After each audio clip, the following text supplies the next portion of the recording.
ரோமாபுரியில ஷாம்ங்கிற பகுதியில அந்த ரோமாபுரி சக்கரவர்த்திக்கு பேர் தான் கிஸ்ரா. அந்த கிஸ்ராவுடைய தலைமையின் கீழ ஒரு சிற்றரசர் அங்க இருக்காரு. சின்ன சின்ன ஆளுங்களை வச்சிருப்பாங்க. பேரரசர் ஒருத்தர் இருப்பாரு, சிற்றரசர் ஒருத்தர் இருப்பாரு. சிற்றரசர் மாநிலம் மாதிரி வச்சுக்கிறீங்களேன், பேரரசர் நாடு மாதிரி, சிற்ற மாநிலம்னா சிற்றரசர் சொல்லி வச்சுக்கிறது. அப்ப அங்கங்க தனித்தனி ஆட்சி பண்ணிட்டு இருப்பாங்க, அவங்களை கட்டுப்படுத்த நடப்பாங்க, கப்பம் வாங்கி அனுப்புவாங்க. அந்த மாதிரி ஒரு சிற்றரசர் ஷாம்ல இருக்கிறார். அபூ சுஃபியான் என்ன பண்றாருன்னு கேட்டா, அபூ சுஃபியான் யாரு? நபிகள் நாயகம் ஸல்லல்லாஹு அலைஹி வஸல்லத்துக்கு முக்கியமான எதிரிகள்ல ஒரு ஆளாக அப்ப இருந்தவர். பின்னாடி இஸ்லாத்துக்கு வந்துட்டார்.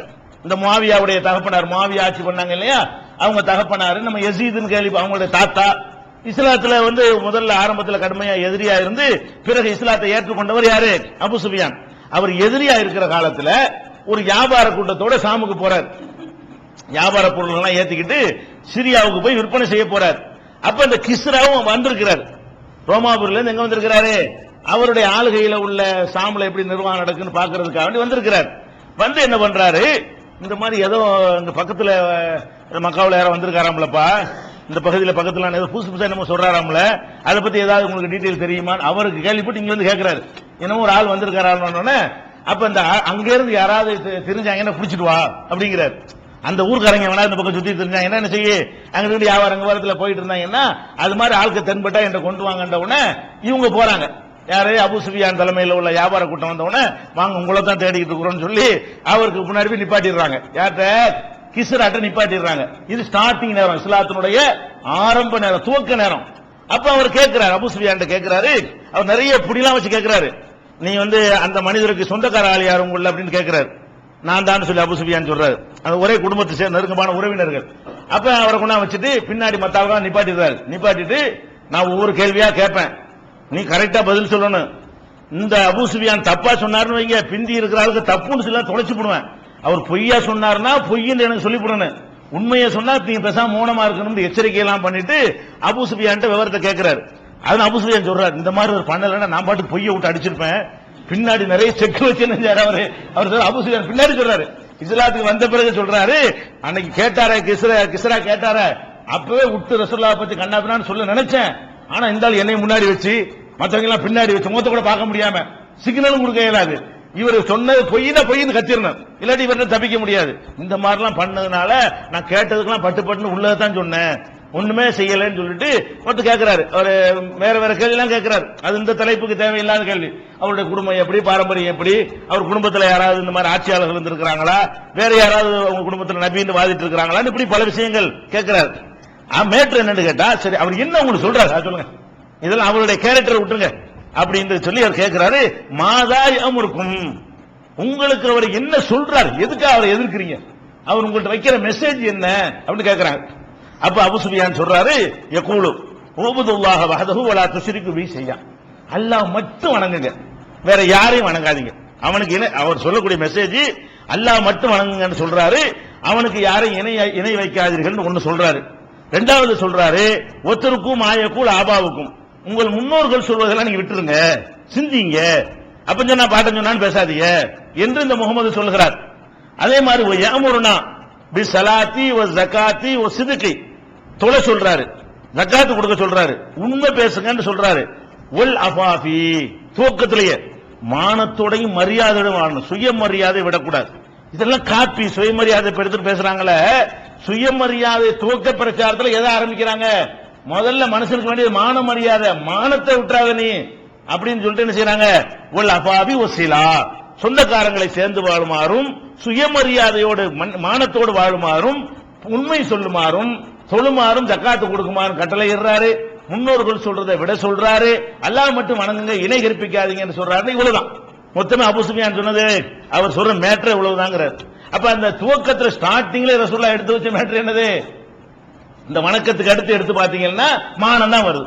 இந்த வணக்கத்தை மைனஸ் பண்ணிட்டு பாத்தீங்கன்னா ரசூல் ஸல்லல்லாஹு அலைஹி வஸல்லம் எடுத்து வச்ச ஃபர்ஸ்ட் விஷயம் என்னது? மானம் முக்கியம், மானம் தான் பிரதானம்.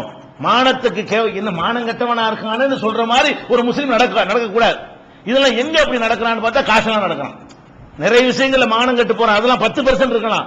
90% மானம் கட்டு போறது எங்கன்னு பாத்தீங்கன்னா காசு சம்பாதிக்கிற விஷயத்திலையும் காசுக்காக அலைகிற விஷயத்திலையும் மட்டும்தான் கூடுதலாக நம்ம என்ன சொல்றோம், மானத்தை இழந்துடுறோம். அப்ப மானத்தோடு வாழுமாறு ரசூல் ஸல்லல்லாஹு அலைஹி வஸல்லம் கட்டளை இடுவதாக எதிரியின் வாயினாலே சொன்ன செய்தி சஹீஹுல் புகாரியில 7வது ஹதீஸாகவும் 2681வது ஹதீஸாகவும் 2941 4553 5980 இவ்வளவு இடங்கள்ல நீங்க புகாரியில இந்த நீண்ட சம்பவத்தை நீங்கள் பார்க்கலாம். அப்ப இதுல என்ன விளங்குதுன்றா நம்ம ஃபர்ஸ்ட் நம்ம கவனிக்க வேண்டியது காசு பணத்தை திரட்டுறதுக்கு மானத்தை விடாம திரட்ட முடியுமா, மானத்தை இழந்துடாம திரட்ட முடியுமா அப்படிங்கறத பார்க்கணும். நபிகள் நாயகம் ஸல்லல்லாஹு அலைஹி வஸல்லம் சொல்றாங்க, ஒமன் யஸ்தாஃபிஃப் யுஇஃபுல்லாஹ், யார் ஒருத்தன் சுயமரியாதையோடு வாழ்கிறானோ அவனை அல்லாஹ் சுயமரியாதை வாழ வைக்கிறான். நீ நான் மானத்தை விட்டுல எனக்கு காசு தேவையில்லை அப்படின்னு நினைச்சு வாழ்ந்தன்னு வை, அல்லாஹ் அந்த மானத்தை இழந்துடாம உன்னை வாழ வச்சிருவான், சாவடிச்சிட மாட்டான்.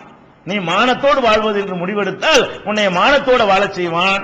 ஒமை எஸ்தகனி, யார் ஒருத்தன் மக்கள் தயவு அடுத்தவன்ட்ட போய் கேட்க தேவையில்லை என்று நினைக்கிறானோ யுகுனிகில்லா, அவனை தேவையற்றவனாகவே அல்லாஹ் வாழ செய்து விடுகிறான்.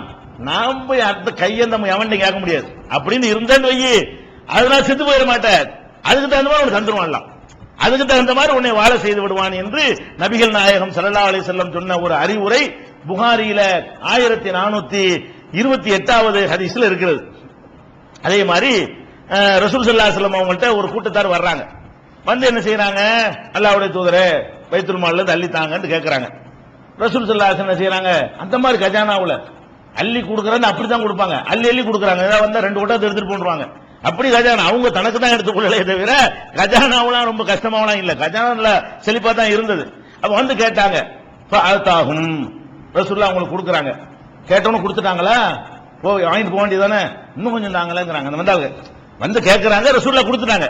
சரி கொடுத்து வாங்கிட்டு போயிட வேண்டியதானே, இல்ல இன்னும் கொஞ்சம் தாங்க, மூஞ்சும் கூட முகத்தை சொல்லிக்கல, இன்னும் கொஞ்சம் அதே மாதிரி இன்னும் கொஞ்சம் கொடுப்பா, அதே மாதிரி அது கொடுத்தாச்சு. 2,000 வாங்கிட்டு இல்ல இன்னும் கொஞ்சம் கொடுங்க, 3 எப்படி நடக்குது. கேட்டாங்க, கொடுத்த என்ன கொடுத்தாங்கன்னு வரல, ஆனா ரசூலுல்லாஹ் தாராளமா தான் கொடுப்பாங்க. இன்னும் கொஞ்சம் தாங்கன்னு 3வது தடவை அப்பவும் கொடுத்துட்டு சொல்றாங்க, மாயக்கூனு இந்தி மின் ஹைரின் பலன் அத்தஹிரஹு அன்கும். இந்த ஒன்னு விளங்கிக்க, என்னிடத்தில் இருக்கக்கூடிய இந்த செல்வம் இருக்க கஜானா, இதெல்லாம் என்னோட சொந்த இது கிடையாது, அமானிதமா தந்தது.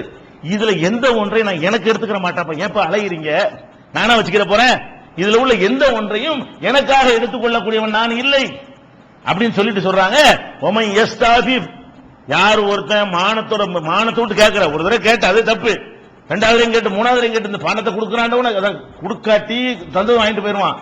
கேட்டவன என்ன செய்றீங்க, ஒரு ஆட்ட போறீங்க, ஒரு 10,000 ரூபாய் கொடுக்குறீங்க, தூக்கி உடனே தர்றாட்டு வைங்களேன், ஆஹா தப்பு பண்ணிட்டமே, 20,000 கேட்டுக்கலாம் போல இருக்க, கேட்டவனு தந்துட்டானே அப்படின்னு மனசுல வரும். என்ன செய்வோம், மறந்துட்டேன், அந்த இன்னொரு விஷயம் ஒண்ணு இருக்குது, அது இன்னொரு 10,000 கிடைக்குமான்னு கேட்பமா இல்லையா. 10,000 ரூபாய் கேட்கும் போது 72 கேள்வி கேட்டான்னு வைங்களேன், ஒரு 5,000 ரூபாய்க்கு கொடுக்கணும். நம்ம கேள்வி கேட்க இல்லாம கொடுத்தான்னா நம்ம சைத்தான் செய்வான், இதான் மான கட்ட வேலை. நம்மள மானத்தை போக்குறதுக்காக சைத்தான் பண்ணுவான், கொஞ்ச நேரத்தில் பல்ட்டி அடிச்சு பார்த்து 10,000 அப்படின்னு நம்ம கேட்டுருவோம். அதுக்கு ரசூலுல்லாஹ் சொல்றாங்க, இந்த மாதிரி ஒரு நோய் உங்கள்ட்ட இருக்கிறது, உமை யஸ்தாஃபிஃப், யார் மானத்தோடு வாழ்கிறாரோ யுஇஃபுல்லாஹ், அப்ப சொல்றாங்க மானத்தோடு உன்னை வாழ செய்வான். உமை யஸ்தக்னி யுக்னிஹில்லாஹ், யாரு அடுத்த வந்தை தேவையில்லை என்று இருக்கிறானோ அவனை செல்வந்தனாகவே அல்லாஹ் தேவையற்றவனாகவே வாழ செய்வான்.